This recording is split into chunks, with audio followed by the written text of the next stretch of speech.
For more than 4 years, my daughter-in-law insisted my son was working overseas.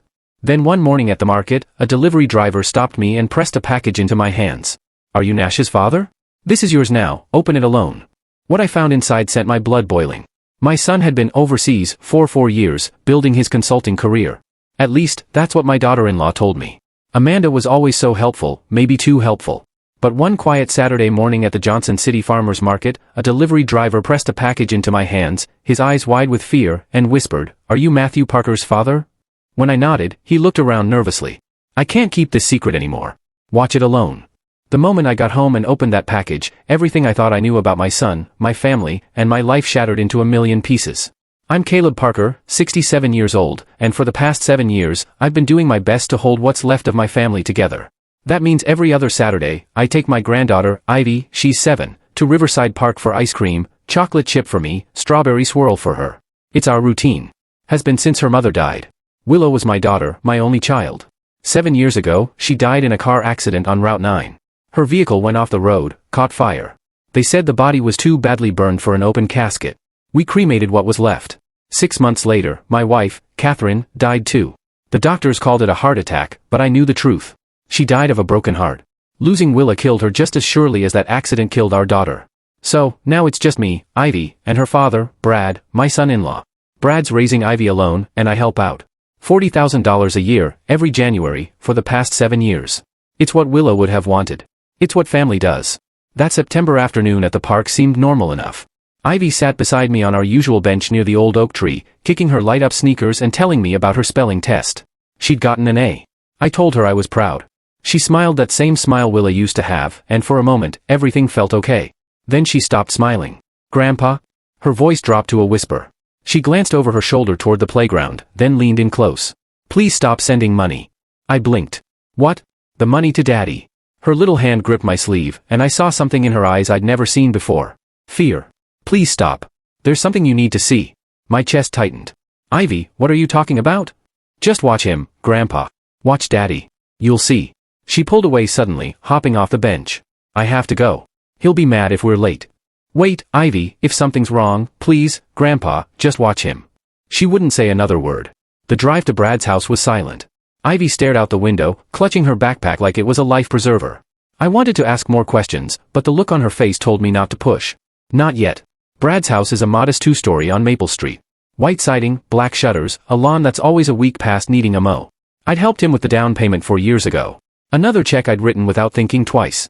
He was waiting on the front steps when we pulled up. "You're late," he said flatly. "Traffic?" I lied. Ivy was already out of the car, head down, hurrying toward the door. Brad barely looked at her. "Go inside and start your homework." She didn't say goodbye to me. Just disappeared into the house. I stood there on the sidewalk, watching through the window as Ivy sat down at the dining room table. Brad walked right past her, phone pressed to his ear, not even glancing her way. Something twisted in my gut. "Brad?" I called out before he could close the door. "Is everything okay with Ivy?" He shrugged. "She's fine. Why wouldn't she be? She just seemed quiet. She's 7. Kids get moody." He paused, then added, "Hey, any chance you could send next year's payment early? Got some expenses coming up?" Next year's payment? It was September. I wouldn't normally send the money until January. What kind of expenses? House stuff. You know how it is. He wasn't looking at me. "Forget it. January's fine." The door closed. I got back in my car and sat there, engine running, hands gripping the steering wheel. My mind was racing. "Watch him," Ivy had said. "There's something you need to see." $40,000 a year, $280,000 over 7 years. That was a lot of money for a man who barely said thank you. A man who couldn't even look his own daughter in the eye. I drove home as the sun set, painting the Pennsylvania sky orange and purple. The house was quiet when I got there. It's been quiet since Catherine died. Some nights I still reach for her in my sleep, forgetting for half a second that she's gone. Tonight, I couldn't even think about sleep. I kept replaying every interaction I'd had with Brad over the past 7 years. The way he'd asked for money, but never sent updates about Ivy. Never invited me to dinner. Never called just to talk. He'd moved on fast after Willa died. Started dating someone new within a year. I told myself everyone grieved differently. But what if I'd been wrong? What if there was something I'd missed? Willa's urn was sitting on my mantel downstairs. I'd kept it there for 7 years because I couldn't let go. Couldn't scatter her ashes like Catherine had wanted. It was all I had left of my daughter. Or so I thought. I lay awake that night, staring at the ceiling. What did Ivy mean? What was I supposed to see? The night they told me Willa was dead, I didn't believe them. It was March 15, 2017. Two officers stood on my front porch at 3 o'clock in the morning, their faces carefully neutral in that way cops learn to do when they're about to destroy your world. Behind them, the street was empty and cold. I remember thinking it was too quiet for news like that. "There's been an accident on Route 9, the older one said. "Your daughter's vehicle went off the road." Vehicle, not car, not Willa's Honda. Vehicle, as if using a distant word could soften what came next. "She's at the hospital," I asked, already reaching for my coat. Catherine was behind me, gripping my arm. The officer shook his head. "Sir, I'm sorry. There was a fire. Your son-in-law identified her from dental records." That's when Catherine's knees buckled. The details came in pieces over the following days. Willa had been driving home late from a friend's house, Natalie Hughes, her best friend since college. The car had veered off Route 9 near mile marker 47, hit a tree, and caught fire. By the time emergency crews arrived, the vehicle was fully engulfed. They said she died on impact. They said she didn't suffer. I've never been sure if that was true or just something they tell families. The funeral was closed casket. Had to be. Brad stood beside me at the service, Ivy on his hip. She was barely 6 months old then. And I remember thinking how wrong it was that my daughter's baby would never remember her mother's face. Never hear her laugh. Never know how Willa used to sing off-key in the shower or how she cried during sappy commercials. They gave us an urn, simple brass, about the size of a shoebox. It sat on our mantel for a week before Catherine could even look at it. "We should scatter her ashes at the lake," she said one morning, voice hollow. "Remember how much she loved it there? We'd spent every summer at Lake Rayburn when Willa was growing up. She'd learned to swim there, caught her first fish, kissed her first boyfriend under the dock." Catherine was right. It was the perfect place. But then Catherine died. 6 months after we buried our daughter, my wife's heart gave out. Just stopped. The doctors called it cardiac arrest. But I knew better. You can die of a broken heart. I watched it happen. She got thinner, quieter, more distant every day until one morning I woke up and she was gone. Found her in the kitchen, collapsed by the coffee maker. The same one Willa had bought us for Christmas 3 years earlier. After that, I couldn't bring myself to scatter the ashes. Couldn't let go of that urn. It felt like letting go of Willa all over again. And I'd already lost too much, so it stayed on the mantel. Still does. 7 years now. Harper Family Market kept me going. The store has been in my family for 35 years. My father started it back in 1989, and I took over when he retired. It's nothing fancy, just a neighborhood grocery on the corner of 5th and Chestnut, the kind of place where people know your name and pay with crumpled bills from their jacket pockets. Mrs. Patterson buys her tea there every Tuesday. Old Joe Fletcher gets his lottery tickets every Friday. They all knew Willa. They all came to the funeral. After Catherine died, the store became my anchor. I'd open at 6 o'clock every morning. Stock shelves, ring up customers, close at 8 o'clock. The routine kept me sane. Kept me from thinking too much about the empty house waiting for me at the end of each day. And I kept my promise to Willa before she died. She'd made me swear that if anything ever happened to her, I'd take care of Ivy. Make sure she had everything she needed. So I did. $40,000 a year sent to Brad every January like clockwork. It wasn't about the money. It was about keeping my daughter's memory alive, about making sure Ivy had opportunities, stability, a future. Brad never said much about it. A quick thanks in a text message, maybe. No updates on how the money was being used. No invitations to see Ivy more than our every other Saturday ice cream trips. I told myself he was just private. That grief made people withdraw. But Ivy's words at the park kept circling back. "Please stop sending money. There's something you need to see." I stood in front of Willa's urn that night after driving home from Brad's house. Just stood there in my living room, staring at it in the dim light from the street lamp outside. 7 years I'd kept this thing. 7 years I'd honored it like it was sacred. What if something was wrong? What if Ivy knew something I didn't? I thought about the accident again. The details that never quite added up. How Willa had been driving on Route 9, a road she knew by heart, and somehow lost control on a clear night. How the fire had been so intense there was nothing left to identify. How Brad had been the one to confirm it was her. I'd never questioned it. Why would I? Brad was her husband. He loved her. And I was drowning in my own grief, trying to keep Catherine alive, trying to keep myself from falling apart. But now, standing there in the quiet house with Ivy's frightened voice echoing in my head, I started to wonder. What did I miss? What was I still missing? For 7 years, I'd kept my promise. I'd sent the money. I'd trusted Brad. I'd believed the story they told me about the accident and the fire and the urn full of ashes. But now, Ivy made me wonder, what was I really paying for? I saw the woman who would change everything on a Tuesday morning. The days after Ivy's warning at the park had been restless. I went through the motions, opening the store at 6, stocking shelves, helping customers, but my thoughts kept circling back to her words. Watch him. There's something you need to see. I tried. I drove past Brad's house twice, parked down the street like a nervous fool, and watched. Nothing seemed out of place. Just a man leaving for work, coming home, living his life. Maybe I was imagining things. Maybe Ivy had been confused the way children sometimes are. That's what I told myself anyway. Tuesday mornings at Harper Family Market are predictable. Mrs. Patterson comes in around 7 o'clock for her tea. Old Joe Fletcher arrives at 8 o'clock for lottery tickets and gum. By 9 o'clock, there's a brief rush of people grabbing coffee before work. I know their routines. They know mine. It's comfortable. The woman walked in at 9:15. I noticed her immediately because she wasn't a regular. Strangers happened, but something about her made me look twice. Mid-30s, dark hair pulled into a ponytail, jeans, and an expensive-looking leather jacket. She moved with confidence, like she knew exactly where she was going. She went straight to the coffee aisle. I stood behind the register sorting receipts, my hands stiff with arthritis. My knuckles ached, and I'd already dropped a roll of quarters that morning. Age had a way of slowing everything down. The woman placed a bag of ground coffee and a small jar of cinnamon on the counter. "That all for you?" I asked. "Yes." Her voice was clipped. Not rude, just distant. She handed me a $20 without looking up. 8.47's your change. She took it and turned to leave.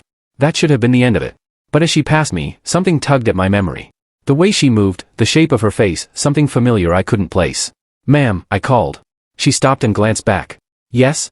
Have we met before?" Her expression didn't change. "I don't think so. You just remind me of someone." "I hear that a lot." She pushed through the door and left. I stood there staring after her, trying to remember who she reminded me of. The harder I tried, the further it slipped away.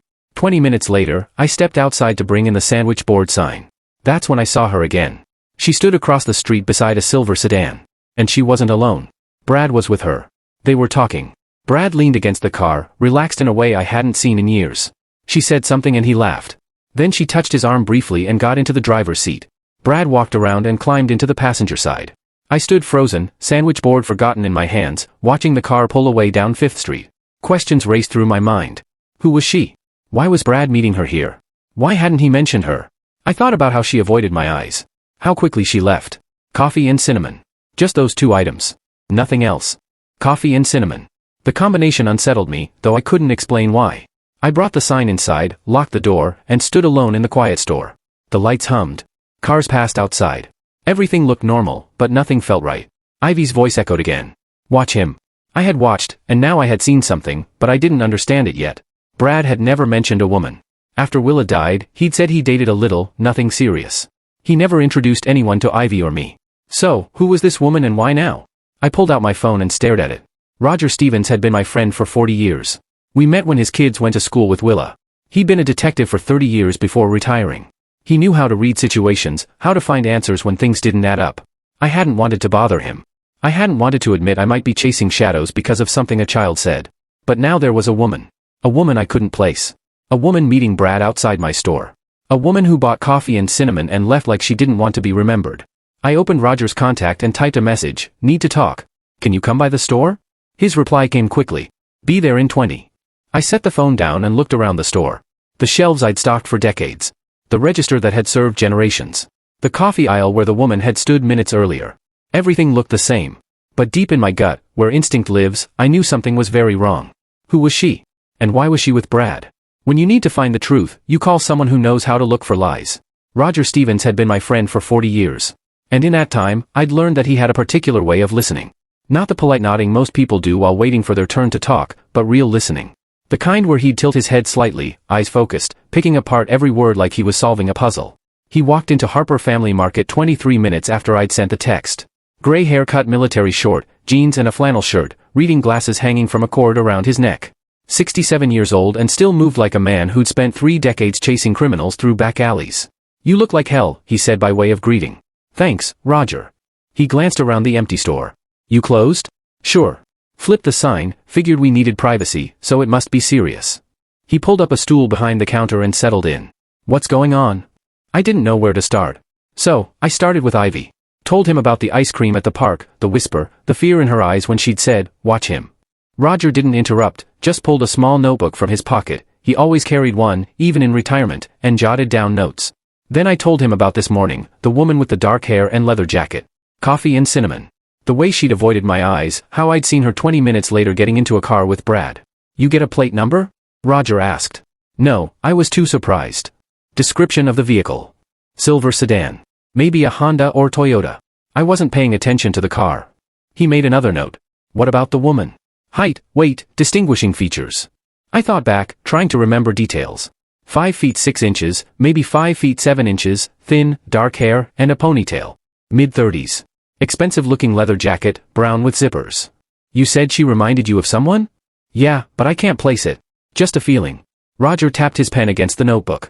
And Brad's never mentioned a woman. Never. But you've been giving him $40,000 a year for 7 years. For Ivy, I said quickly. The money's for Ivy. Right. Roger's tone was neutral, but I knew what he was thinking. Stephen, when's the last time Brad gave you an update on how that money is being used? I opened my mouth to answer and realized I couldn't. Not a real answer, anyway. Brad had never sent receipts, never explained expenses, just accepted the check every January with a quick thanks and moved on. He's raising a daughter alone, I said, defensive now. I'm sure it's going to good use. I'm sure. Roger set his pen down and looked at me. But Ivy told you to stop sending money and to watch Brad. That's not normal, Stephen. 7-year-olds don't say things like that unless something's wrong. I know. So, what do you want me to do? That was the question, wasn't it? I'd called Roger because some part of me knew I needed help. But saying it out loud felt like crossing a line I couldn't uncross. I need to know what's going on, I said finally. I need to know if Ivy's, if Brad's. I don't know. Doing something he shouldn't be. Roger leaned back on the stool, arms crossed. You want surveillance? Is that legal? On a public street, watching someone's comings and goings from outside their property. He shrugged.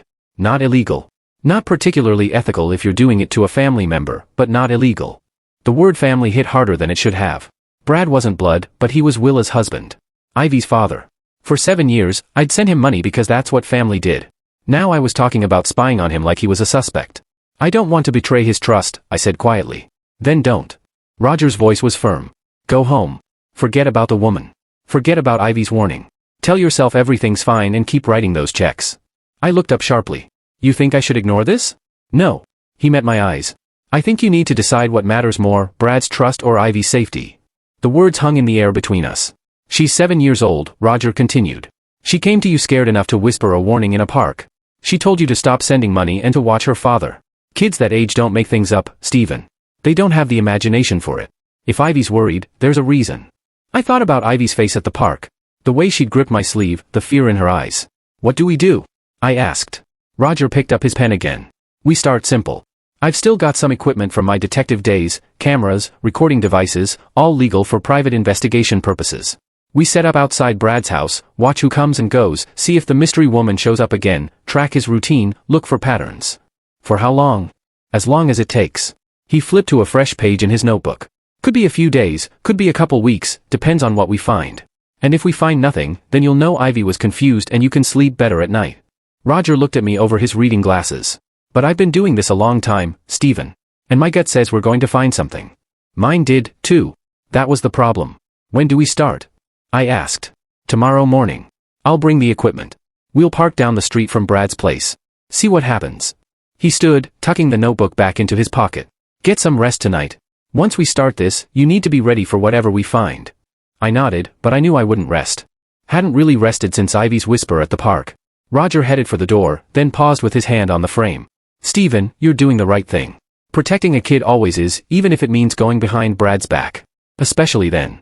He pushed the door open, and the little bell above it chimed. See you tomorrow? 6 a.m. The door closed behind him, and I was alone in the store again. I stood there for a long moment, looking at the coffee aisle where the woman had stood that morning, at the register where she'd paid in cash, at the front window where I'd watched her drive away with Brad. Tomorrow, we'd start watching, start looking for answers, and I'd cross a line I'd never imagined crossing. As I drove home, I felt like I was crossing a line, but I had to know. For Ivy. Money tells a story. I just had to read it. Before we started watching Brad, I needed to look at my own records.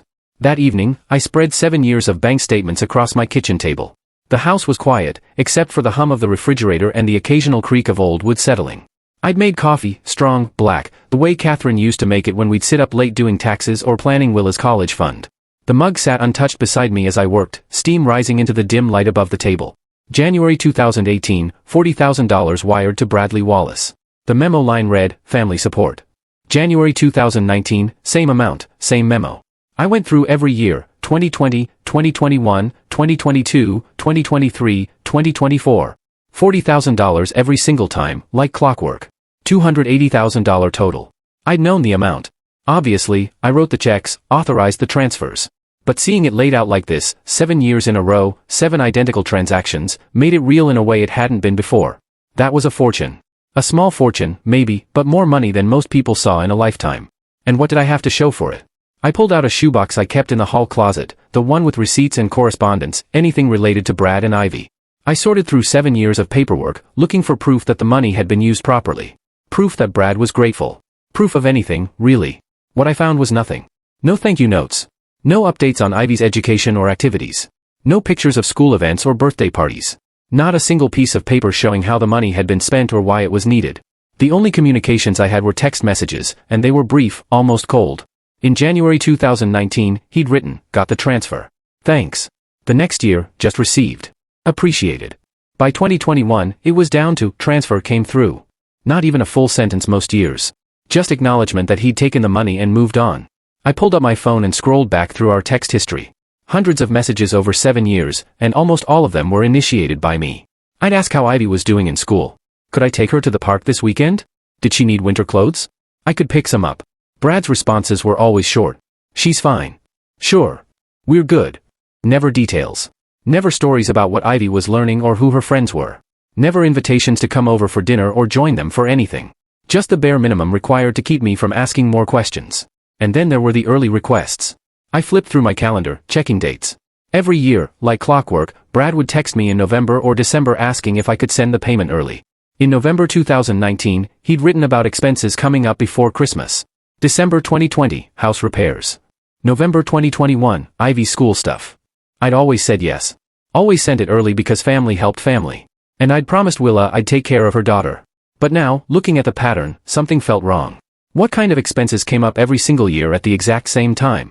And why did a man receiving $40,000 annually need it early? What was he spending it on that couldn't wait a few weeks? I opened my laptop and pulled up Brad's social media, something I rarely did. His Facebook was sparse. A few photos of Ivy from years ago, some posts about sports teams, nothing personal. His privacy settings were tight, so I could barely see anything. But one thing I could see was that his relationship status had changed 2 years ago from widowed to in a relationship. Then 6 months later, it went back to blank. He'd never mentioned dating anyone. Never introduced anyone to Ivy or me. Who had it been? And what happened? I thought about the woman from this morning. The coffee and cinnamon. The way she touched Brad's arm before getting in the car. Was she the one? Or someone new? I pulled out a legal pad and started making notes. Not because I knew what I was looking for, but because Roger had taught me once that patterns emerged when you wrote things down. I wrote down everything I could think of, Brad asking for money early every November or December. Never providing updates or receipts. Minimal communication. No family involvement. The relationship status changed from 2 years ago. The mystery woman today. Then I wrote down my questions. Where was the $280,000 going? Who was the woman? Why did Ivy want me to stop sending money? What was Ivy afraid of? I set the pen down and looked at the pile of bank statements. 7 years of faith, 7 years of trust, 7 years of believing Brad was doing right by my granddaughter because I couldn't imagine a father doing anything else. But what if I'd been wrong? I got up and walked to the living room where Willa's urn still sat on the mantel. Beside it was a framed photo of Willa, Catherine, and me at Lake Rayburn the summer before the accident. Willa was laughing, head thrown back, Catherine's arm around her shoulders. Both of them looked so alive. "I'm trying, Willa," I said to the photo. "I'm trying to do right by Ivy. I just don't know if I've been doing it the right way." The house was silent. I picked up another photo from the bookshelf, this one of Ivy from last year. She was sitting on the front steps of Brad's house, arms wrapped around her knees, not quite smiling. I'd taken it during one of my visits. At the time, I thought she looked thoughtful. Now, I wondered if she'd looked sad. How long had she been trying to tell me something was wrong? I gathered all the bank statements and organized them by year. Added the screenshots of our text messages, the information about his social media, the notes I'd just written, everything Roger might need to understand what we were dealing with. I put it all in a folder and set it by the front door so I wouldn't forget it in the morning. $280,000. That number kept echoing in my head. Not because it was money I couldn't afford to give. The store did well enough, and Catherine and I had been careful savers, but because it represented 7 years of promises, 7 years of trying to honor Willa's memory by taking care of her family. What if her family didn't need taking care of? What if they'd been taking advantage? I poured the cold coffee down the sink, rinsed the mug, and stood at the kitchen window looking out at the dark street. Tomorrow at 6 o'clock in the morning, Roger and I would park outside Brad's house and start looking for answers to questions I should have asked years ago. I should have felt guilty. Should have felt like I was betraying Brad's trust by spying on him. But all I felt was determined. Ivy had asked me to watch, had trusted me enough to whisper a warning, and I'd failed her for 7 years by not asking the hard questions. By accepting Brad's silence as normal. I wouldn't fail her anymore. Tomorrow, Roger and I would start watching. Whatever we found, I was ready. Some truths are buried in plain sight. The urn sat on my mantel for 7 years. I never opened it. After organizing all the bank statements and preparing the folder for Roger, I should have gone to bed. It was past 11 o'clock, and we were meeting at 6 o'clock in the morning. But I stood in the living room, staring at that brass urn the way I'd stared at it 1,000 times before, and something felt different. The woman at the store had bought coffee and cinnamon, 2 items, nothing else. I'd been trying all evening to figure out why that bothered me. And now, standing here in the dim light with nothing but silence and the weight of 7 years pressing down, I finally understood. Coffee and cinnamon. My eyes moved from the urn to the framed photo beside it, Willa, Catherine, and me at Lake Rayburn, the summer before the accident. All of us smiling. All of us believing we had more time. I'm sorry, I whispered to Catherine's image. I should have looked sooner. I'd avoided the urn for 7 years. Told myself it was because I couldn't let go. Because opening it meant accepting that Willa was really gone. But maybe the truth was simpler. Maybe some part of me had known even then that something was wrong. I lifted the urn from the mantel. It was heavier than I remembered, about the size of a shoebox, cold brass against my palms. The lid was sealed with a simple threaded cap, the kind you could unscrew with your hands. For a long moment, I just held it. Thought about Catherine standing in this exact spot 7 years ago, crying so hard she couldn't breathe. Thought about the funeral. The closed casket. Brad's face, carefully neutral, as he accepted condolences. Thought about Ivy, 6 months old and oblivious, sleeping through her mother's memorial service. I carried the urn to the kitchen table and set it down under the overhead light. My hands shook as I gripped the lid. "Forgive me, Willa," I said, and twisted. The lid came off easily, too easily, like it had been opened before. Inside was a clear plastic bag tied at the top with a twist tie. Through the plastic, I could see dark powder, almost black in the harsh kitchen light. It looked like ash. Looked exactly like what you'd expect cremated remains to look like. I untied the bag and peered inside. The powder was coarse, not fine. Grainy. I reached in and let some run through my fingers. It felt wrong, too rough, too textured. Then I smelled it. Coffee. Not the faint burnt smell of cremated remains. Not the sterile, nothing of ash, but coffee. Rich, dark, unmistakable. My stomach turned. I brought the bag closer, inhaling deeper. Yes, definitely coffee.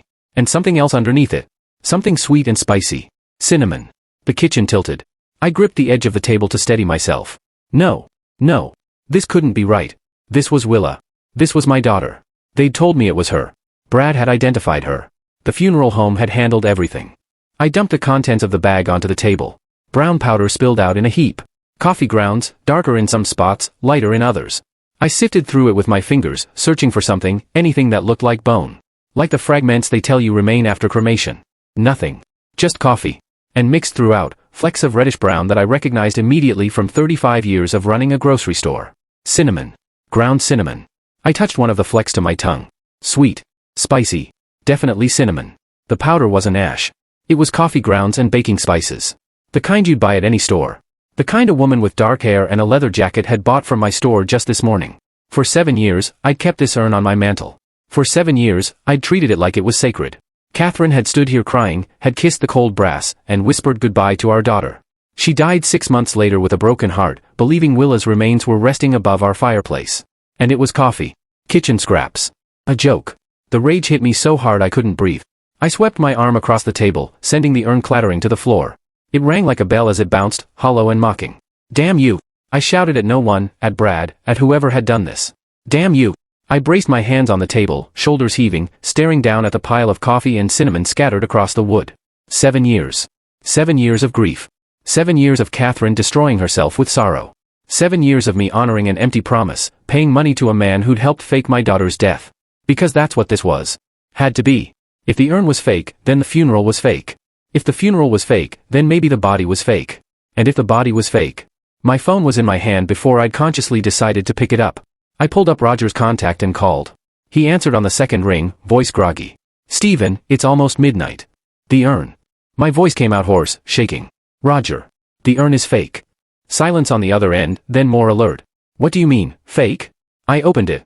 "It's not Willa. It's coffee. Coffee and cinnamon. Just like the woman at the store bought this morning." I heard rustling, like he was sitting up. "You're sure?" "I'm looking at it right now. Spread all over my kitchen table." I laughed, but it came out broken. My wife died thinking our daughter's ashes were on the mantel. And it was coffee the whole time. "Stephen." Roger's voice was calm, steady, the detective voice. Listen to me. Don't touch anything else. Don't clean it up. I'm coming over right now. They lied to us. The words felt thick in my throat.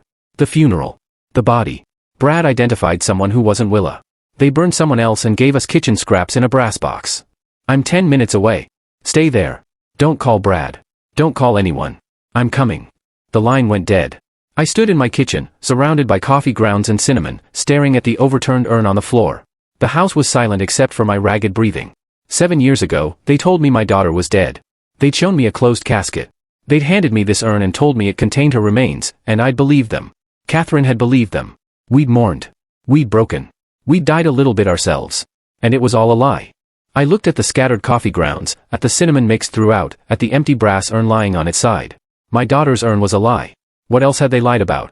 Surveillance is mostly waiting. But when something happens, everything changes. Roger brought the cameras the next morning. He'd stayed until nearly 1 a.m. the night before, documenting the coffee grounds and cinnamon from the urn, photographing everything, and scribbling notes into his small notebook. Before leaving, he told me to get some sleep and that we'd start surveillance at dawn. I tried. I lay awake thinking about brass urns, kitchen scraps, and 7 years of trust that might have been misplaced. When Roger knocked at 5:30, I was already dressed.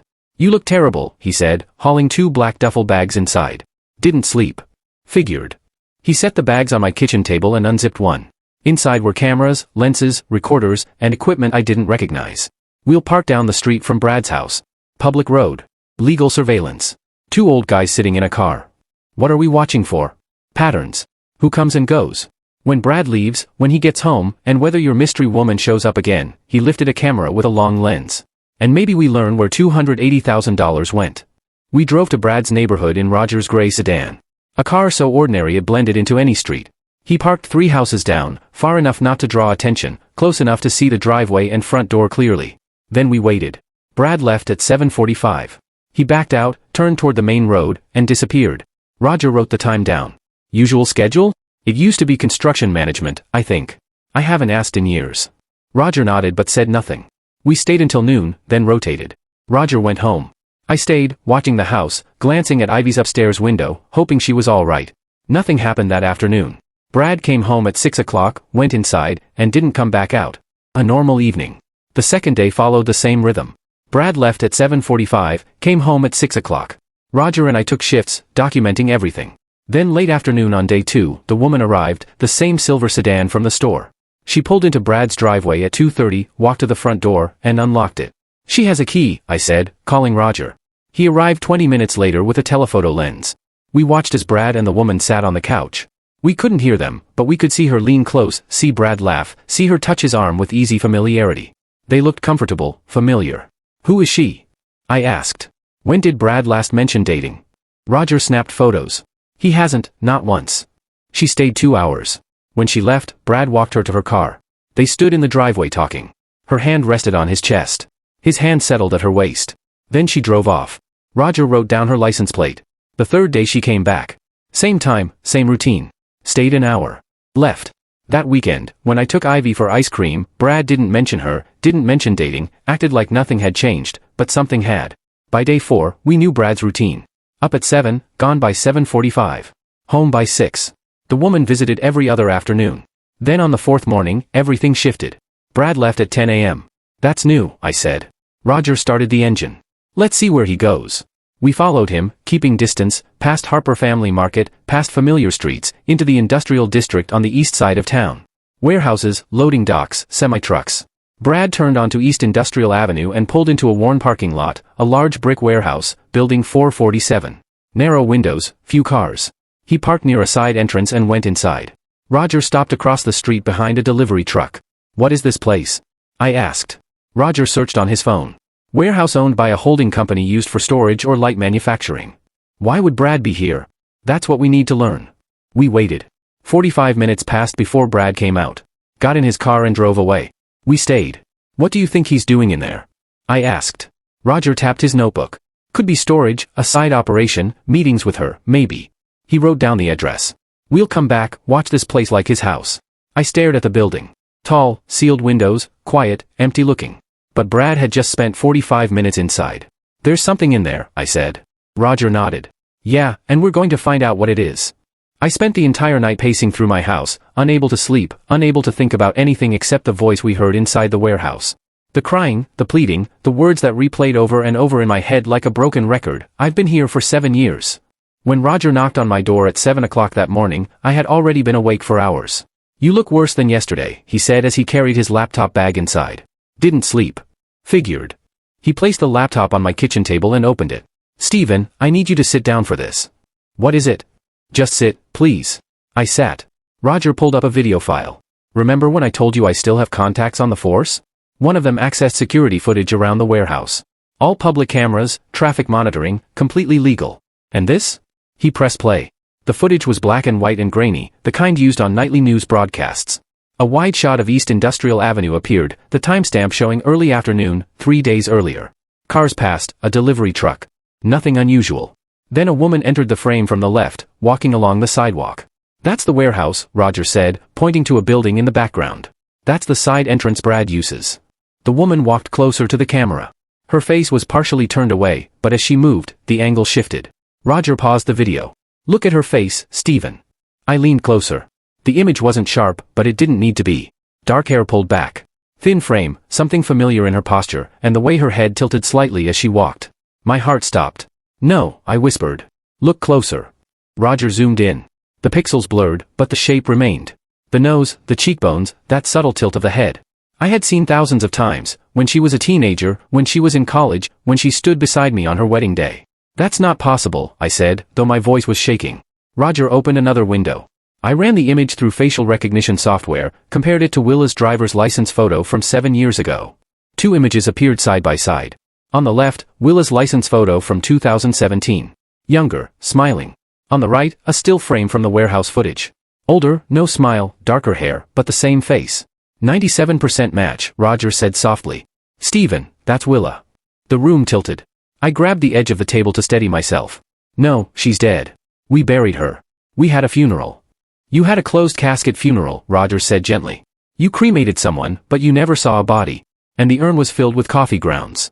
I stared at the screen, at my daughter's face, changed, older, but unmistakably alive. She's alive, I whispered. Yes, Willa's alive. The words didn't make sense. For 7 years, I had mourned her. I had stood at her grave, at that empty grave with its false headstone, and talked to her like she could hear me. For 7 years her urn sat on my mantle, and I believed it held her ashes. And she was alive. The grief came first. Not relief, not joy. Grief. Crushing and suffocating grief for 7 years stolen from us. 7 years Catherine and I could have spent with our daughter. 7 years Ivy could have known her mother. Then the rage followed. Catherine died believing Willa was dead. I said, my voice breaking. She died of a broken heart and our daughter was alive the entire time. Roger stayed silent. I paid Brad $280,000, I continued. $280,000 to care for Ivy because her mother was supposedly dead. I know Ivy thinks she's an orphan. I said, standing abruptly. She doesn't even know her own mother is alive. How could Willa let us believe this? How could she let Catherine die thinking, Stephen? Roger said firmly. We don't know the full story. What story could possibly justify this? I don't know, he said. But think about what we heard yesterday. That voice in the warehouse. She was crying, begging. She said she'd been there for 7 years. Does that sound like someone who chose to disappear? I stopped. The words echoed again in my mind. I've been here for 7 years. She's not free. Roger continued. She's being held there. And Brad is the one keeping her. The rage shifted. Focused. Brad had lied to me for 7 years. Identified a body that wasn't my daughter. Took my money. Let Catherine die. Kept Ivy from her mother. Brad had imprisoned my child. We need to go there now. I said, moving toward the door. Roger blocked me. Not yet. She's alive. She's being held prisoner. And if we rush in without knowing everything, we could make it worse, he said. We don't know who else is involved. We don't know what Brad has over her. We don't know how dangerous this is. I don't care. Stephen. Roger said, gripping my shoulders. Your daughter has survived 7 years in that warehouse. If we act recklessly, she could get hurt. The words stopped me cold. We need the full truth, Roger said. Then we get her out safely. How? We talk to her, he said, away from Brad. The footage shows she leaves the warehouse briefly each afternoon. If she has a routine, we approach her then. And say what? We tell her you're here, Roger said quietly. That you know she's alive. That you want to help. I sank back into the chair, head in my hands. My daughter was alive, and for 7 years, I had believed she was dead. I couldn't wait anymore. I had to see her. Roger had wanted to wait, plan it out, catch her when she came outside during the day, approach her somewhere safe. But how was I supposed to go home and sleep knowing my daughter, who I'd mourned for 7 years, was alive, locked in some warehouse while I sat in my empty house staring at fake ashes? I couldn't do it. So at 9 o'clock that night, I got in my car. Didn't even tell Roger I was going. Just drove. He was already there when I pulled up, standing by his car across from building 447, arms crossed, waiting.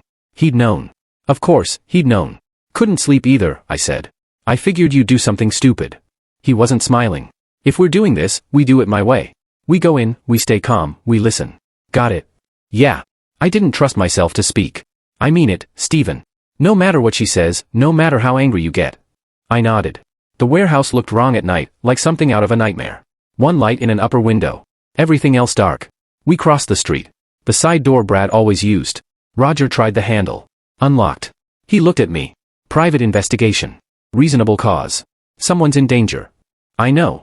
Just making sure we're clear. He pushed the door open. Inside was bigger than I expected. Colder. The kind of cold that seeps into your bones. High ceilings, shadows everywhere, shelves stacked with God knows what. But in the back corner, past all the industrial debris, someone had tried to make a home. A twin bed, blankets that had seen better days.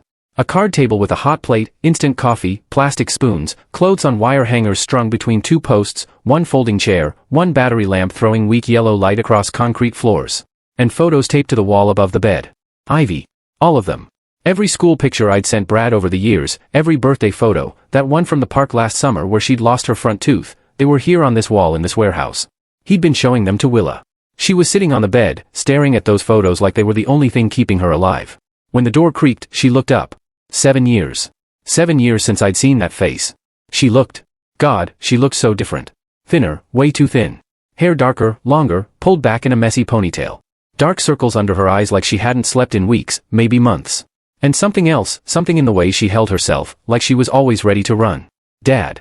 Just that one word, barely a whisper, and I lost it. How could you? It came out louder than I meant. Harsher. She flinched back against the wall. How could you do this to us? I can explain. Explain? I took a step toward her. She pressed harder against the wall.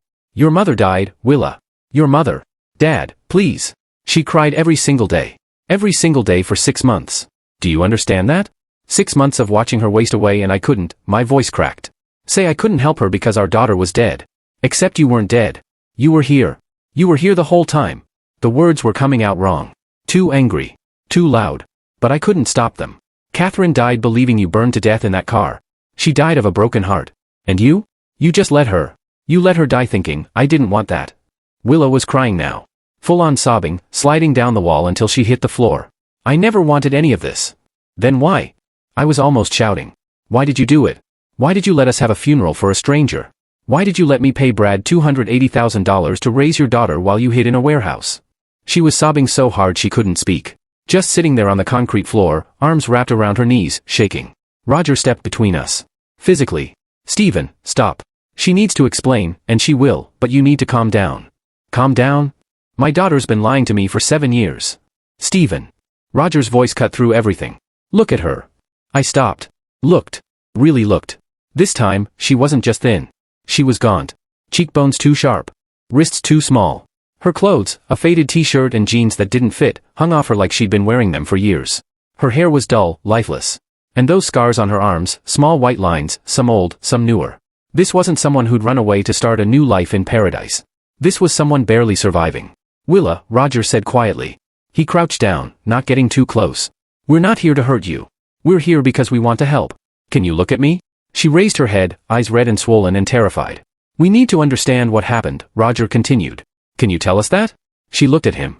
Then at me, then at the photos of Ivy on the wall. If I tell you, her voice was so small. If I tell you, you'll hate me. I don't hate you, I said. And weirdly, I meant it. I was furious, devastated, confused as hell.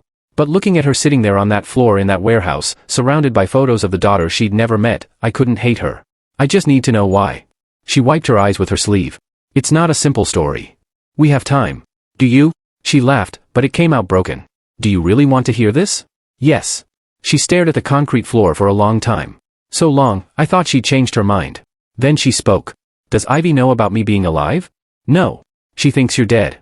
Everyone does. Another sob. Quick. Choked off. Maybe that's better. Willa, you don't understand, Dad. She looked up at me. Those eyes. Jesus. Those eyes look dead. You don't understand what I did. Then help me understand. Silence. Just the sound of her breathing. Ragged. Uneven. 7 years ago, something happened. Something I can't take back. And the only way to survive was to disappear. To let everyone think I was dead. What happened?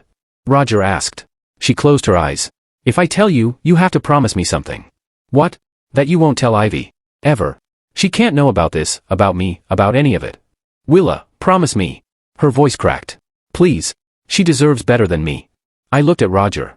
He gave a small shake of his head. Don't promise that. Just tell us what happened, I said. She pulled her knees tighter to her chest. I need to start at the beginning. But when I'm done, she looked at me with those hollow, broken eyes. Now, when I'm done, you'll understand why I can never leave here. Why I can never see Ivy. Why this is what I deserve. My throat felt tight. Willa. The truth came in pieces. But I was about to learn it was only part of the truth. Willa's voice shook as she began. It was 7 years ago. March. Natalie came over to my apartment. We lived about 20 minutes apart back then. She'd borrowed money from me. A lot of money, $5,000. She paused, looked at her hands. I needed it back. Brad and I were trying to buy a house, and I told Natalie that. Told her I needed the money by the end of the month, but she kept making excuses. Said she'd pay me back next week, next month, when her tax return came. It had been almost a year. Her voice got quieter. So that night, I told her I needed it. Like, really needed it. And she got defensive, started saying I was being selfish, that I didn't understand how hard things were for her. What happened? Roger asked gently. Willa closed her eyes. We argued. It got loud. Brad wasn't home. He'd taken Ivy to his mom's for the weekend. It was just us and Natalie. She said something about how I always thought I was better than her. Always had everything figured out. And she stopped. Swallowed hard. When I told her she was irresponsible, that maybe if she stopped spending money on stupid things, she could pay me back. And she got in my face. Like, really in my face, yelling. And I pushed her. The warehouse was completely silent. I just pushed her, not hard, just to get her away from me, but she stumbled backward and, Willa's voice cracked. She hit the coffee table, the corner of it, right here. She touched the side of her head just above her temple. There was this sound, this awful sound, and she fell. Just collapsed. Tears were streaming down her face now. She was hurt. Really hurt. There was so much blood. On the carpet, on the table, on my hands. And Natalie, she wasn't moving. She wasn't responding. I tried to, I checked, but I couldn't feel anything. And I didn't know what to do. She was hyperventilating. Roger moved closer, but didn't touch her. Breathe, Willa. Just breathe. She gulped air, nodded. Kept going. I panicked. I called Brad. He came home right away. And when he walked in and saw Natalie on the floor, he just stared for a minute. Then he checked her, put his fingers on her neck, and he looked at me and said, "She's gone." My stomach turned. I couldn't stop crying. Couldn't think. Brad kept saying we had to stay calm. Had to figure this out. He said it was self-defense, that I'd just been protecting myself. But he said, she looked at me. He said even if it was an accident, even if it was self-defense, I'd probably still go to prison. That Natalie's family would push for charges, that I'd lose everything. Lose you, lose Mom, lose Ivy. So he suggested faking your death, Roger said. Willa nodded. He said it was the only way, that if I disappeared, if everyone thought I was gone, no one would connect me. He looked me to what happened with Natalie. He said he'd take care of everything, the situation, the evidence, all of it. I just had to trust him. And you did. What choice did I have? Her voice rose, desperate. My best friend had I was responsible for what happened. I was terrified. And Brad was so calm, so sure. He said he knew someone who could help. Someone who worked at the morgue. I felt sick. Gary. I don't know his name, she said. Brad never told me, but yeah, someone at the morgue. Brad said he could help us with the situation. Someone who had passed without family. Someone no one would miss. She shuddered. It sounds so horrible saying it out loud. What happened to Natalie? Roger asked. Brad said he took care of everything. That no one would ever find out. He wouldn't tell me where. Said it was safer if I didn't know. Willa wrapped her arms around herself. In that same night, he brought me here, to the warehouse. Told me to stay put while he arranged everything. The accident, the funeral, all of it. The Route 9 accident, I said. Yeah. He staged it to look like I'd crashed. The car caught fire. Made sure what they found couldn't be identified. Then he came back here and told me it was done. Everyone thought I was gone. And now I had to stay hidden until it was safe. Safe from what? Roger asked. Through from the police. From Natalie's family. Willa's voice was hollow. Brad said they'd figure it out eventually. That someone would notice Natalie was missing. That they'd start asking questions. He said, if I stayed hidden, if I just waited it out, eventually people would forget. Move on. For 7 years, she laughed bitterly. It was supposed to be temporary. A few months, maybe a year. But every time I asked when I could leave, Brad said it wasn't safe yet. That the police were still looking. That Natalie's family hired a private investigator. That people were asking questions about me. She looked at the photos of Ivy on the wall. He said it was better this way, that Ivy was safer not knowing me, that if I came back, if anyone found out what happened, Ivy would suffer for it. So I stayed. For her. To protect her. My chest felt tight. Willa, did you know I was sending Brad money? What? No. What money? $40,000 a year for 7 years to take care of Ivy. Her face went pale. I didn't know that. Brad never told me. He never mentioned it. No, he brought me food, supplies, sometimes clothes. He said he was taking care of Ivy, that she was fine. That was it. Roger and I exchanged a look. And Willa, Roger said carefully. When Natalie fell, when you checked on her, are you absolutely certain she didn't make it? Willa stared at him. She was so hurt. She wasn't moving. But did you check thoroughly? Did Brad check? He put his fingers on her neck. He said she was gone. But you didn't see him do it. You were crying, panicking. You might not have seen exactly what he did. What are you saying? Roger leaned forward. I'm saying Brad told you Natalie didn't make it, but you never actually confirmed it yourself. You were in shock. You trusted him. She was. Willa stopped. I saw her fall. I saw how badly she was hurt. Well, head injuries can look worse than they are, Roger said.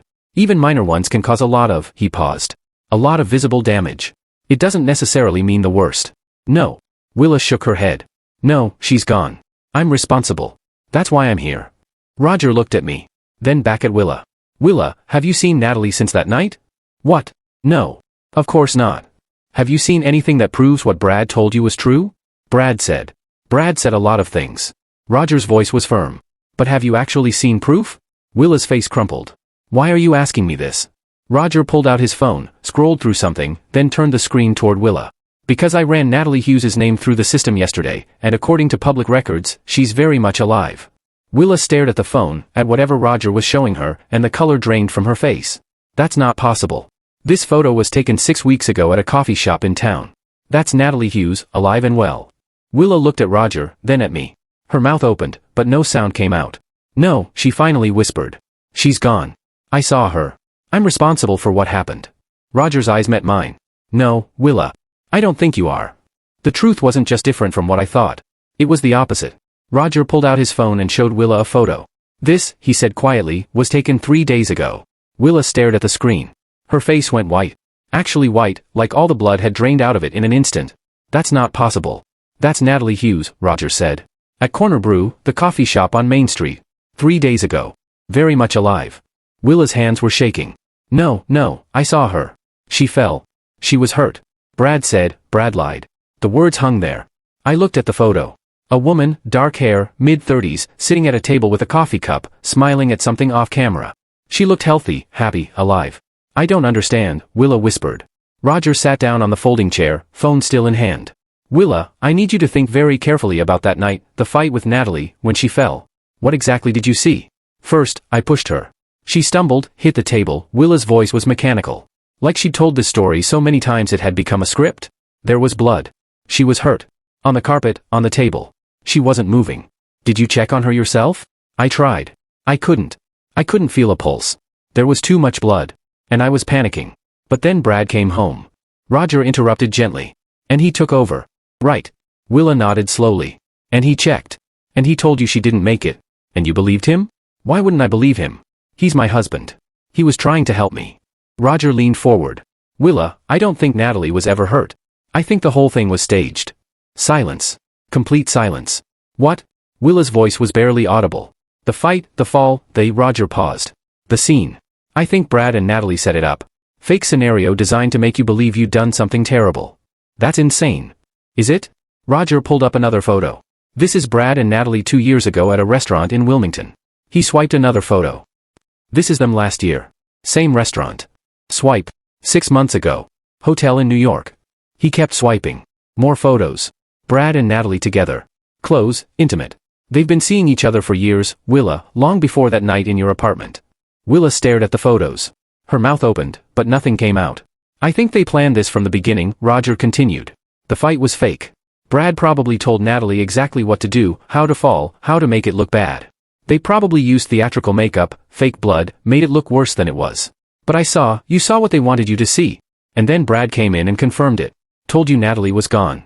That you were responsible. That you had to hide. Roger's voice was firm, but not harsh. He manipulated you, Willa. He used your panic and your guilt to control you. And he's been controlling you for 7 years. The warehouse felt impossibly cold. Why? Willa asked. Why would they do that? Roger looked at me. Then back at Willa. Money, I said, my voice sounded strange. Hollow. My money. Willa's eyes widened. For 7 years, I've been sending Brad $40,000 a year, $280,000 total, to take care of Ivy. I felt sick saying it out loud. He convinced me it was for Ivy, but it was for him. For him and Natalie? I didn't know, Willa whispered. I swear I didn't know. I know you didn't. Roger pulled up his phone again. I've been digging into Brad's finances. He's got an offshore account. Started 7 years ago, right after your accident, but money's been flowing in regularly. $40,000 a year, like clockwork. Plus other amounts, smaller transfers from where? I'm still working on that. But I found something else. He showed us a bank statement. 3 weeks ago, Brad transferred most of the account balance, just over $60,000, to a different account in the Cayman Islands. My stomach dropped. He's planning to run, Roger said. Him and Natalie. Take the money and disappear. Willa looked like she might be sick. So none of it was real? The fight, the accident, the hiding. None of it. Oh, the hiding was real, Roger said quietly. But it wasn't to protect you from the police. It was to keep you locked up, out of the way, so Brad could collect your father's money and live his life with Natalie without you interfering. 7 years. 7 years my daughter had been trapped in this warehouse believing she was a criminal while her husband and her best friend lived free. Took my money. Took everything. He used me, Willa said. Her voice was shaking. He used me and Mom. Mom passed, thinking I was gone because of them. Because of their lies. Yes. And Ivy. Ivy doesn't know me because she couldn't finish. I moved closer, crouched down beside her, put my hand on her shoulder. She flinched, then looked at me. Really? Looked at me. Dad, I'm so sorry. I should have known. I should have checked. You were manipulated, I said. My throat felt tight. This isn't your fault, Willa. None of this is your fault. You were a victim. You still are. But Mom would want you to live. The words came out fiercer than I intended. She would want you to be free, and she would want us to make this right. Willa's face crumpled. She started crying. Not the panicked sobbing from before, but something deeper. Grief, relief, 7 years of pain pouring out. I pulled her into a hug. My daughter. Alive. Roger gave us a minute. Then he cleared his throat. Stephen, Willa. I know this is a lot, but we need to act fast. If Brad's planning to run, we don't have much time. I pulled back, looked at Roger. What do? We need evidence. Real evidence. The kind that'll hold up in court. Roger stood. Financial records help, but we need more. We need Brad and Natalie to confess on record. How do we do that? Roger looked at both of us. We set a trap. We make them think they've won, that they're safe, and then we get them to admit everything. Willa wiped her eyes. How? You, Roger said, looking at her. You're the key. Brad thinks you're completely under his control. Thinks you believe everything he's told you. We use that. You want me to talk to him? Then I want you to wear a wire, confront him, get him talking, and once he thinks you're still too scared to do anything about it, he'll tell you the truth. Willa looked terrified. But then something changed in her face. A hardness I hadn't seen before. He kept me here for 7 years, she said quietly. He let me believe I'd hurt someone. He let Mom, she stopped. Swallowed. He let Catherine pass, thinking I was gone. He used Ivy. He used you. She looked at Roger. What do I need to do? Roger looked at both of us. If we're going to take them down, we need them to confess. And I have an idea. Every good trap needs bait. We had the perfect bait, the truth. We met at Roger's house the next morning to plan. I hadn't slept again. Spent the whole night thinking about Willa in that warehouse. About Brad and Natalie living free while my daughter rotted in prison. About Catherine. About Ivy. About 7 years of lies. Roger's house was small but organized. Retired detective. Organized. Papers stacked neatly. Coffee brewing. A dining room table covered in folders and equipment I didn't recognize. Willa sat across from me looking small and exhausted. She'd stayed at my house last night. First time in 7 years she'd slept in an actual bed. I'd heard her crying through the wall around 3 a.m. I didn't know what to say, so I just let her be. Roger set down 3 mugs of coffee and opened his laptop. Okay, here's what we need. He pulled up a document. Brad and Natalie have to confess. On record. Admissible in court. That means we need audio. Clear audio. No ambiguity. How? I asked. On wire. We put a recording device on Willa. She goes back to the warehouse. When Brad shows up, and he will show up, he always does, she confronts him. Gets him talking. Once he thinks she's still under his control, he'll admit everything. Willa's coffee mug shook in her hands. He wants me to talk to him after everything? I know it's hard. Her voice cracked. He kept me locked up for 7 years. He made me think she stopped. And you want me to sit there and act like everything's fine? No, Roger said firmly. I want you to act like you know. Like you're done being scared. Like you're giving him one chance to tell you the truth before you go to the police. Will that work? Brad's arrogant. He thinks you're broken. He thinks you'll never stand up to him. Roger leaned forward. When you confront him, when you show strength instead of fear, he'll panic. And when people panic, they talk. They justify. They explain. They confess. Willa looked at me. Dad, I wanted to say no. Wanted to tell Roger we'd find another way. But I knew there wasn't another way. You've survived 7 years of his lies, I said quietly. You can do this. She was silent for a long moment, then nodded. Roger pulled out his phone. I've already talked to Detective Kevin Walsh. He's with the County Police Fraud Division. I worked with him for 15 years before I retired. He's solid, and he's ready to move on this. To move? Walsh gets us the wire. Official equipment, properly documented, everything legal and admissible. He'll also position officers nearby, unmarked vehicles, plain clothes. If anything goes wrong, they move in immediately. What counts as wrong? Roger's jaw tightened. If Brad threatens Willa. If things get physical. If she uses the safe word, say, Ivy. Something she can say that sounds natural but signals she's in danger. Officers come in the second they hear it. Willa wrapped her arms around herself. What should it be? Something you'd actually say? Something that won't sound weird in conversation? Roger thought for a moment. What about Ivy's name? If you mention Ivy, we know you need help. She nodded slowly. Okay, Ivy. Roger made a note. Walsh will have his team in position by 7 p.m. tomorrow. That's when Brad usually comes to the warehouse, right? Usually, Willa said. Sometimes earlier, if he's bringing supplies. We'll be ready either way. Roger looked at me. Steven, you and I will be in my car across the street. Camera with telephoto lens, backup recording equipment. Walsh's team will have the primary audio feed from Willa's wire, but we'll have secondary recording just in case. In case of what? Technical failure. Interference. Roger pulled out a small black device about the size of a quarter. This is the wire. Clips under clothing near the collarbone. Picks up everything within 15 feet. Battery lasts 6 hours. Willa stared at it. That tiny thing. Technology's come a long way. Roger set it down carefully. Walsh will come by tomorrow afternoon to fit it properly. Show you how it works. Test the signal. What do I say to Brad?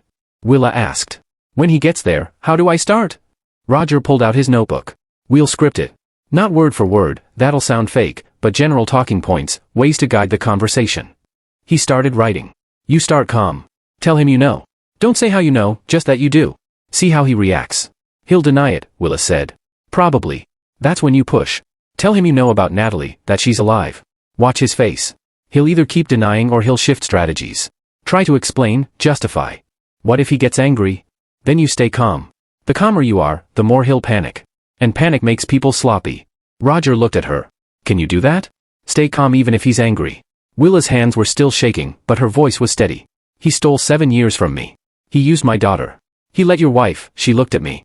He let Catherine pass, thinking I was gone. He used Ivy. He used you. She looked at Roger. I can stay calm because I want him to pay for that. Something shifted in the room. Willa wasn't the broken woman from the warehouse anymore. She was angry. And anger, I was learning, could be a kind of strength. We spent the next 2 hours going over scenarios. What if Brad brought Natalie? What if he tried to leave? What if he figured out she was wired? Roger had answers for everything, backup plans, exit strategies, Walsh's team positioning. By noon, we had a plan. Not a perfect plan, but a plan. Roger made sandwiches, ham and cheese, like we were just 3 people having lunch. Instead of 3 people plotting to take down a con artist and his accomplice. Willa ate half of hers, kept looking at that tiny wire on the table. You scared? I asked. Terrified? She set down her sandwich. But I'm more angry than scared. Does that make sense? Yeah, it does. She looked at me. Dad, what if this doesn't work? What if it'll work? But if it doesn't, then Walsh's team moves in and we figure out plan B. I reached across the table, put my hand over hers. But you won't be alone in there. Roger and I will be right outside. Walsh's team will be listening to every word. And the second you say Ivy's name, it's over. We get you out. She nodded. Didn't look convinced, but nodded. Roger's phone buzzed. He checked it. Walsh says he'll be here tomorrow at 3 p.m. to set up the wire and go over protocols. Tomorrow, Willa whispered. Tomorrow, Roger confirmed. He looked at both of us. Tomorrow night, 7 years of lies end. One way or another. The wire was smaller than I expected. Detective Kevin Walsh held it up between his thumb and forefinger that afternoon. We were at the police station, not the main building, but a smaller office Walsh used for sensitive cases. Plain room, table, chairs, recording equipment spread out like surgical tools. This, Walsh said, looking at Willa, is your lifeline. And ours. He was younger than Roger, maybe mid-40s. Sharp eyes. The kind of cop who'd seen everything and still cared anyway. Roger had vouched for him, said Walsh was one of the good ones. Willa stared at the tiny device. That's it. Clips right here, Walsh gestured to his collarbone. Under your shirt. Picks up everything within 15 feet. Crystal clear audio. We'll be listening the whole time. And if something goes wrong, you say Ivy's name. Doesn't matter what context. The second we hear it, we move. Walsh's voice was firm. You won't even finish the sentence before my team is through that door. Willa nodded. Her hands were shaking. Walsh spent 20 minutes showing her how the wire worked, how to position it, how to test it, how to move naturally so it wouldn't show or make noise. Professional, methodical, like he'd done this 100 times. Probably had. When he finished, he looked at her. You don't have to do this. We can find another way. There is no other way, Willa said quietly. There's always another way. Not one that gets them both. Not one that makes them pay for what they did. She looked at me, then back at Walsh. I'm doing this. Walsh nodded. Okay, we go at 7 o'clock. My team will be in position by 6:30. Unmarked vehicles, plain clothes. You won't see them, but they'll be close. He left to coordinate with his team. Willa and I sat in that plain room, not talking, just sitting, the wire on the table between us. Dad, she said finally. Can I ask you something? Anything. Do you? She stopped. Started again. Do you hate me for what I put you through? The question caught me off guard. What? No, Willa. I let Mom pass away thinking I was gone. I let you pay all that money. I let Ivy grow up without, stop. I moved my chair closer. You didn't do any of that. Brad did. Natalie did. They manipulated you. They used you. None of this is your fault. But I should have known. I should have checked. I should have, you were terrified. You thought you'd hurt someone. You trusted your husband to help you. I took her hand. Willa, you were a victim. You still are. And what you're doing tonight, confronting them, getting justice, that takes more courage than anything I've ever seen. She started crying. Quiet tears running down her face. It's mean. I'm proud of you, I said. And your mom would be proud of you, too. She squeezed my hand. We sat like that for a long time. Then it was 6 o'clock. Time to go. Walsh came back with the wire, helped Willa put it on, tested the signal. Clear as a bell. Remember, he said. Stay calm. Get them talking. And if anything feels wrong, say the word, Ivy. Willa repeated. We'll be right outside. She nodded. I wanted to pull her into a hug. Tell her we'd find another way. Keep her safe. But I knew she needed to do this. Needed to face them. Needed to end 7 years of lies. I love you, I said. I love you, too, Dad. 7 o'clock came too fast. Roger and I were in his car, parked 50 yards from the warehouse, far enough that Brad and Natalie wouldn't notice. Close enough that we had a clear view of the side entrance. I had binoculars. Roger had a camera with a telephoto lens, and in my ear, a small earpiece connected to Walsh's frequency. I could hear everything Willa heard, everything her wire picked up. The waiting was terrible. Walsh's voice crackled through the earpiece. All units in position. Target vehicle not yet arrived. Stand by. I looked at the warehouse. One light in the upper window. Willa was in there alone, waiting. She'll be fine, Roger said, seeing my face. You don't know that. I know she's stronger than Brad thinks she is. I know she's got every cop in this county ready to move if she needs them. And I know she wants this. Roger lowered his camera. Stephen, your daughter spent 7 years thinking she was responsible for something terrible. Tonight, she becomes the one who brings them down. That's power. She needs this. I knew he was right. Didn't make the waiting easier. 8 o'clock, 8:15. 8:30, maybe they're not coming. I said. They'll come. Brad's predictable. Comes to the warehouse every few days. He'll come. At 8:47, headlights turned onto East Industrial Avenue. This is the moment everything changes. The wire is on. The police are in position. And my daughter is about to face the two people who destroyed her life. But before I take you inside that warehouse, I need to know, are you still here with me? In the comments, describe how you feel right now using just one word, or tell me the first instinct that crossed your mind in this moment. I need to feel that you're here with me. One more thing, what follows includes some dramatized details created for storytelling and educational purposes. If that's not for you, feel free to pause here. I understand completely. But if you're ready for the truth, let's see this through together. Silver sedan, that's them, Roger said, raising his camera. Through the binoculars, I watched the car pull into the warehouse lot. Parked near the side entrance. Two people got out. Brad, tall, clean-cut, wearing a jacket I'd probably paid for with my money. And Natalie, dark hair, confident walk. The woman who'd helped destroy my daughter's life. They walked to the entrance. Brad pulled out a key, opened the door. He went inside first. Walsh's voice in my ear. Target 1 has entered. Target 2 following. All units, hold position. Natalie disappeared through the doorway. I held my breath. Through the earpiece, I heard footsteps, the scrape of the door closing. Then Brad's voice, casual, almost cheerful. Willa, I brought you a surprise tonight. More footsteps, lighter ones. Natalie's heels on concrete. A pause long enough that I started to worry something was wrong. Then Brad's voice again, but different this time. Confused. You're not surprised. Confessions don't always sound like regret. Sometimes they sound like pride. I held my breath as Willa began to speak through the earpiece. Her voice came through clear, calm, steadier than I expected. Brad, I know everything. A pause. Then Brad's voice. Careful now. No. What? What are you talking about? I know Natalie's alive. I know she never, Willa's voice caught, but she pushed through. I know you lied to me, both of you, for 7 years. Silence. Long enough that I gripped the binoculars tighter, ready to move. Then Natalie's voice. Cool. Almost curious. How did you find out? Roger grabbed my arm, held up his phone. Recording. Every word. Does it matter? Willa said. You lied. You made me think I'd hurt someone. You kept me locked in here while you lived your lives. Brad's voice shifted, harder now. Angry. You were supposed to stay hidden. Hidden from what? The police aren't looking for me, are they? They never were. You don't understand.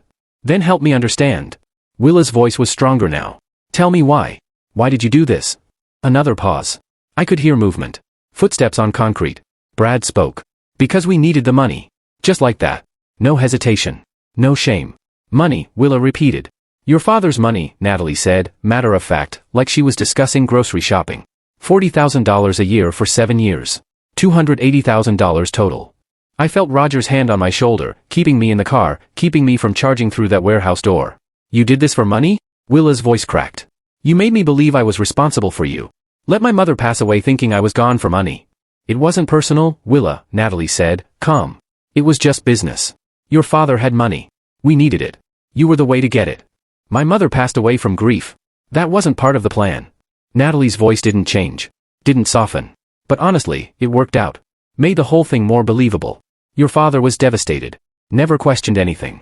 Roger had to physically hold me back. Wait, he hissed in my ear. Let them finish. Brad's voice again. We had it all worked out. The fight was fake. Natalie knew exactly how to fall, where to fall. We used theatrical makeup. Fake blood. Made it look worse than it was. You manipulated me, Willa said quietly.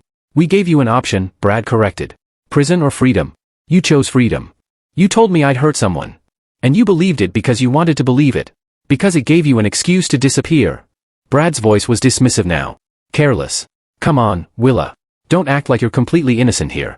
You went along with everything because I was terrified. Because it was convenient. Natalie, this time. You didn't have to work. Didn't have to take care of Ivy. Didn't have to be a wife or a mother or a daughter. You just had to hide and we took care of everything else. I wanted to scream. Wanted to tell Willa none of that was true. But I couldn't. Could only listen. How did you do it? Willa asked. The accident, the funeral, all of it. Brad actually laughed. Gary, my cousin, works at the county morgue. Got us, he paused. Got us someone who'd passed. No family, no one to claim them. Made sure the documentation looked right. You used someone who'd passed away. Willa's voice was horrified. The car accident did the rest. Fire destroys evidence. Makes identification impossible. Your father never questioned it. Why would he? His daughter was gone. And the urn? Coffee grounds, Natalie sounded almost amused. And cinnamon and some other spices. Your father kept that thing on his mantle for 7 years. Never opened it. Never checked. My hands were shaking. Roger's hand tightened on my shoulder. $280,000, Brad said. Paid for everything. This warehouse. Natalie's apartment, our trips, our life together. You've been together this whole time. Willa said. Not a question, a statement. Guys, since before you actually, Natalie said. Brad and I have been seeing each other for almost 10 years. You just didn't notice. And tomorrow? Willa asked. You said something about tomorrow. Tomorrow we fly to Grand Cayman, Brad said. New life, new identities. We've got just over $60,000 in the offshore account. Enough to start fresh. What about Ivy? What about her? Brad's voice was cold. She's fine. Your father can keep paying or not. Doesn't matter to us. You're just going to abandon her. She's not my problem anymore. Silence. Then Willa's voice, so quiet I almost didn't hear it. Take me with you. Roger's head snapped up. We hadn't planned this. What? Brad sounded confused. Take me with you to the Cayman Islands. Let me disappear for real this time. Why would we do that? Because I have nothing left here. Willa's voice was breaking. Academy Award breaking. My father hates me. Ivy doesn't know who I am. I might as well start over, too. Brad and Natalie didn't respond. I could hear them talking, whispering. Too quiet for the wire to pick up clearly. Then Natalie's voice, louder. We don't need her. She knows too much. Brad said. Everything. If she talks, then we make sure she doesn't talk. Hush, she comes with us, Brad said slowly. Or the silence that followed made my blood run cold. Or what? Willa's voice. Still calm. But I could hear the edge of fear creeping in. Brad's voice dropped to a whisper, but the wire picked it up. Clear as day. Or we make sure you never tell anyone. The moment I heard the threat, I moved. Through the earpiece, Brad's voice continued. Colder now, final. Willa, your reliability. You always have been. Natalie's voice. We can't risk her talking. Then sounds. Movement. A sharp intake of breath. Willa's voice no longer calm. Let go of me. I didn't think, just reacted. The car door slammed open. I was out before Roger could stop me.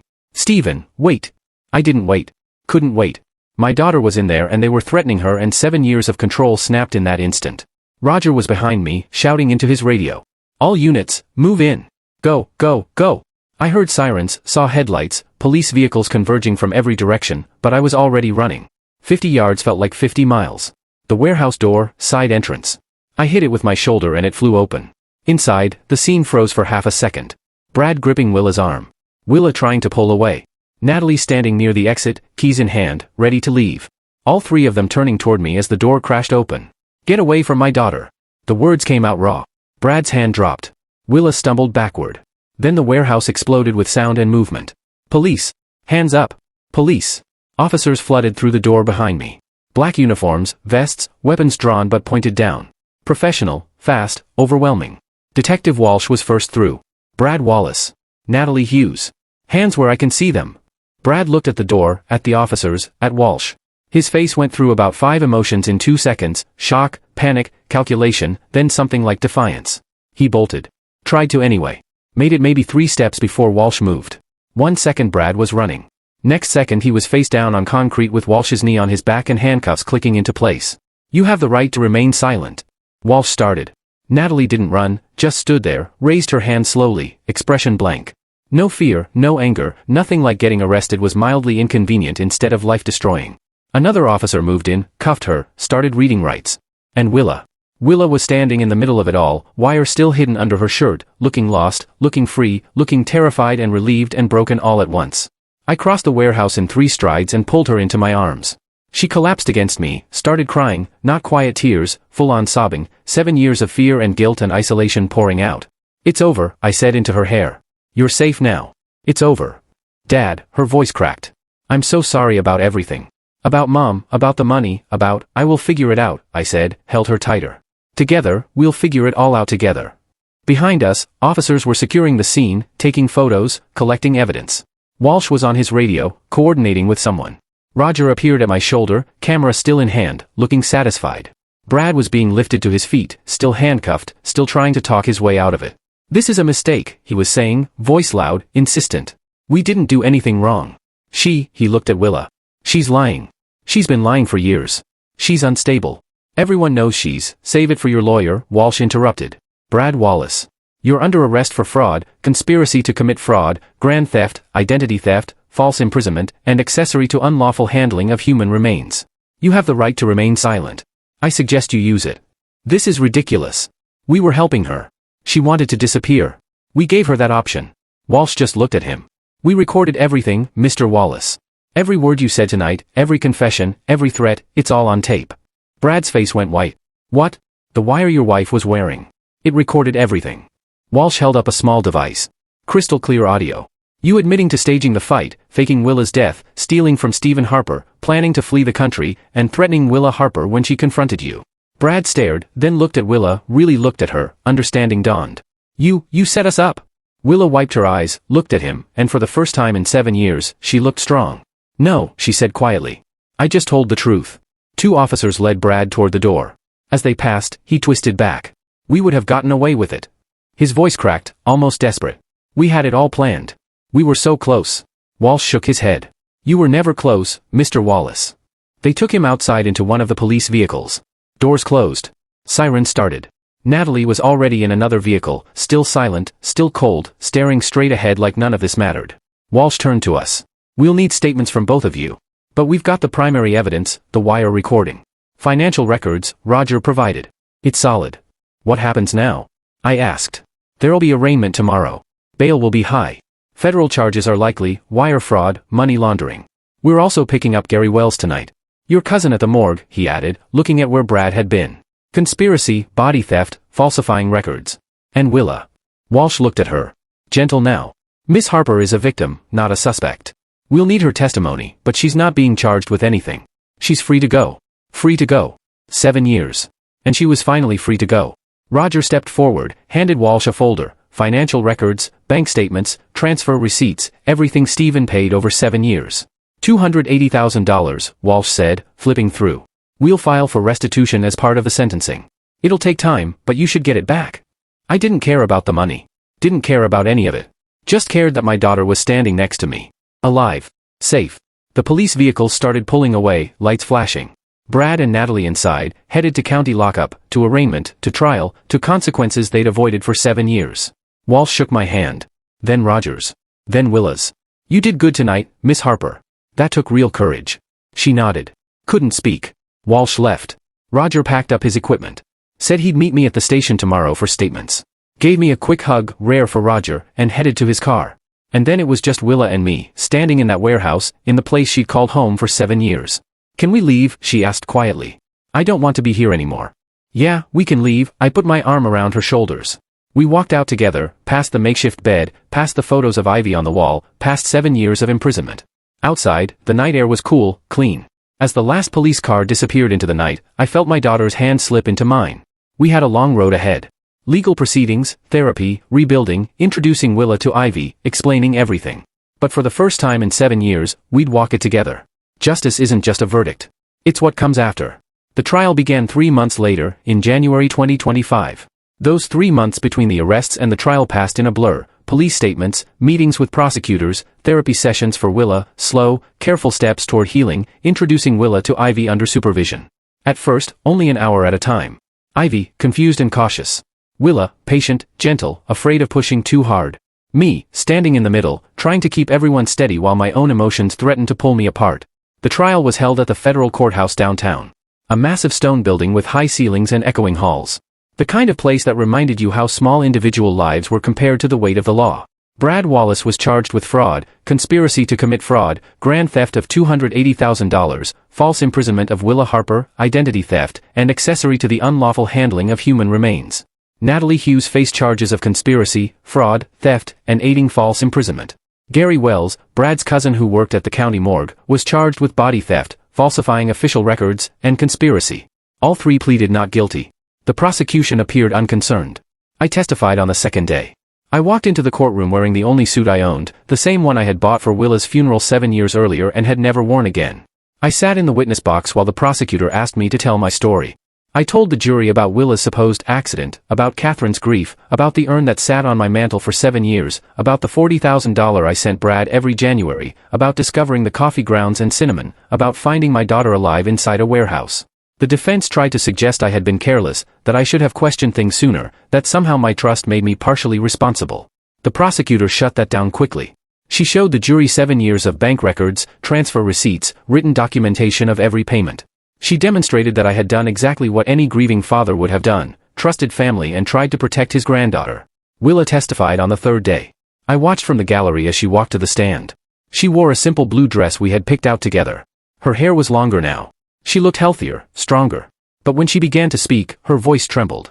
She told them about the staged fight with Natalie, about being convinced she had hurt someone, about Brad telling her she would go to prison, about being locked inside that warehouse for 7 years, about the fear, the isolation, and the guilt that never let her sleep. She spoke about missing Ivy's first steps, her first words, her first day of school, 7 years of her child's life stolen. When she finished, the courtroom was silent.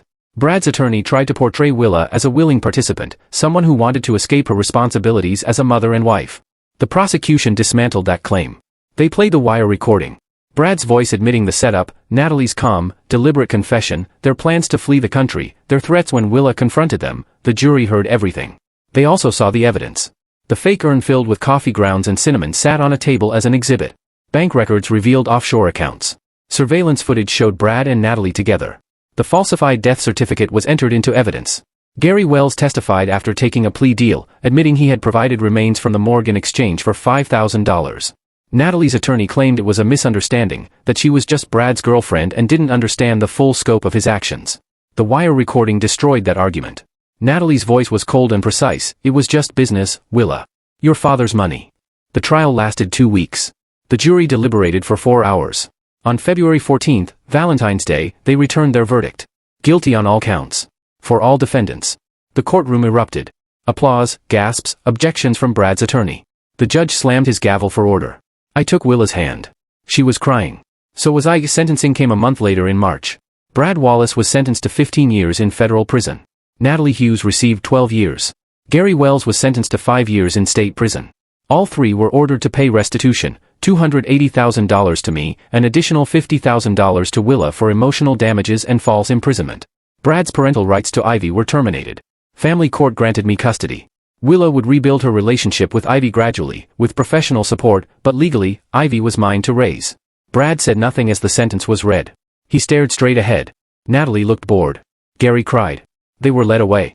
15 years, 12 years, 5 years. Numbers that could never return what they had stolen. But at least they meant accountability. 6 months after the verdict, in July, life wasn't perfect. But it was ours again. Willa lived in a small apartment 10 minutes from my house. She worked part-time at Harper Family Market, learned the business, and took community college classes at night. Independence came slowly, but it came. She saw Ivy 3 times a week. Sometimes at my house, sometimes at the park, sometimes the three of us ate dinner together. And for a moment, it almost felt normal. Ivy was doing better, still in therapy, still working through confusion and grief, but she was resilient. Last week, she asked Willa to teach her how to braid hair. They sat on my couch for an hour. Willa's hands guiding Ivy's smaller ones. When they finished, Ivy looked at herself in the mirror and smiled. Mom did it, she said. Willa left the room to cry. Harper Family Market was doing well. Willa had ideas for expansion, online ordering, a small cafe. I taught her the business the way my father had taught me. Some restitution money came through, not all of it. Brad and Natalie had spent most of it. About $60,000 was recovered. I placed half into a trust for Ivy's college, gave a quarter to Willa, and donated the rest to a domestic violence charity in Catherine's name. The money mattered less than I expected. Every Sunday, we visited Catherine's grave. Willa brought flowers. Ivy talked about school. I told Catherine, she's home. Our girl is home. 6 months after the verdict, life wasn't perfect, but it was ours again. Peace doesn't come from forgetting. It comes from choosing to heal. 6 months later, in July 2025, I stood at Catherine's grave with Willa and Ivy. 3 generations, finally whole. The cemetery was quiet that Sunday morning, filled only with birdsong and a soft breeze through the trees. Catherine's headstone was simple white marble. Her name, the dates, and beneath them the words, beloved wife and mother, forever in our hearts. Willa knelt and placed fresh white roses at the base. Catherine's favorite. Ivy stood beside me, holding my hand, studying the stone with the seriousness children wear when they sense something important. Grandpa, she asked softly. Do you think Grandma knows that Mom's back? I looked at Willa. She was crying silently. One hand pressed to the marble. I think she knows, I said. I really do. We stood there in silence for a long moment. Finally, Willa spoke. Mom, I'm so sorry for everything. For not being there when you needed me. I'm trying to be better now. For Ivy, for Dad, for you. I wrapped an arm around her shoulders. She'd be proud of you, I said. Of how hard you're fighting. I don't feel strong, Willa whispered. Strong people rarely do. Ivy tugged my hand. Can I talk to her? Of course. Ivy stepped forward. Hi, Grandma Catherine. I'm Ivy. I'm 7, almost 8. Grandpa tells me stories about you, about your cookies, and how you sang even though you couldn't sing very well. She smiled. I wish I'd met you, but Grandpa says you're watching us. So, I hope you're happy because we're getting better. Mom's home, and we're a family again. I turned away briefly, my chest tight. After the cemetery, Willa drove us to Harper Family Market. The store had fully reopened 3 months earlier. Willa worked mornings now, me afternoons. Teaching her the business felt like reclaiming something that had been paused for years. The community had been incredible. Customers came in just to say they were glad we were back. Glad Willa was safe. Business was better than it had been in years. We should expand, Willa said as we unlocked the door. Maybe a small cafe, coffee, pastries. That costs money. We have some restitution funds. It could be an investment. I looked at her, at the spark in her eyes when she talked about the future. All right, I said. Let's do it. She smiled wide and genuine. Inside, Ivy ran straight to the candy aisle. We let her choose one treat each visit as a reward for helping around the store. She's good at this, Willa said, watching Ivy deliberate. She is, I replied. Natural business sense. Like you. Like you, too. Willa paused. You really think so? I know. Most of the restitution money had come through. $280,000 recovered. I put half into a college trust for Ivy. Gave Willa $50,000 to help her stabilize. Donated the rest to a domestic violence charity in Catherine's name. The money helped, but it wasn't what mattered most. Willa had her own apartment now, small, but warm. Ivy had a corner filled with books and toys. Therapy continued for both of them. Healing wasn't linear, but it was happening. Brad and Natalie were in federal prison. Brad's appeal was denied. No contact with Ivy allowed. I rarely thought about them anymore. We'd lost so much. 7 years, Catherine, pieces of ourselves, but we were building something new. Forgiveness was hard. Some days the anger resurfaced. Some days grief returned without warning. But I remembered that Willa was a victim too. She survived and she came back. Forgiveness didn't mean forgetting. It meant choosing love over bitterness. That evening, Willa and Ivy came over for dinner. Sunday evenings were ours now. I made spaghetti using Catherine's old recipe. Ivy set the table. Willa helped with the sauce. For a moment, it felt like the life we'd once known. After dinner, we sat in the living room. Catherine's photo rested on the mantel where the urn once stood. I preferred it that way, Dad, Willa said quietly. Yes, I said. Thank you for not giving up on me. I squeezed her hand. I never will. Ivy looked up. Grandpa, can you tell me about Grandma Catherine? I smiled. What do you want to know? Everything. So, I told her about meeting Catherine at a fair.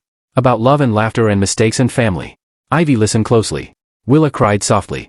She sounds amazing, Ivy said. She was. As they left that night, Ivy hugged me tight. Love you, Grandpa. Love you, too. Willa smiled. See you tomorrow? 6 a.m. I'll bring coffee. I watched them drive away and felt peace settle in. Not perfect, not easy, but together. And that was enough.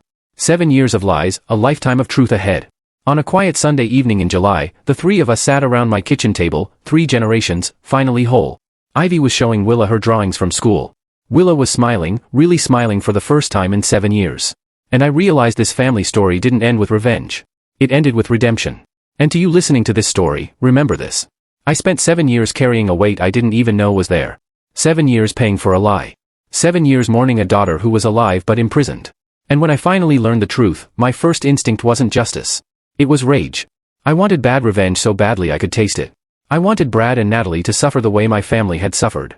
But God taught me something I didn't expect. God doesn't honor revenge. He honors truth. And when I chose truth over vengeance, when I chose to trust Roger and the law, instead of taking matters into my own hands, God gave me something better than revenge. He gave me my daughter back.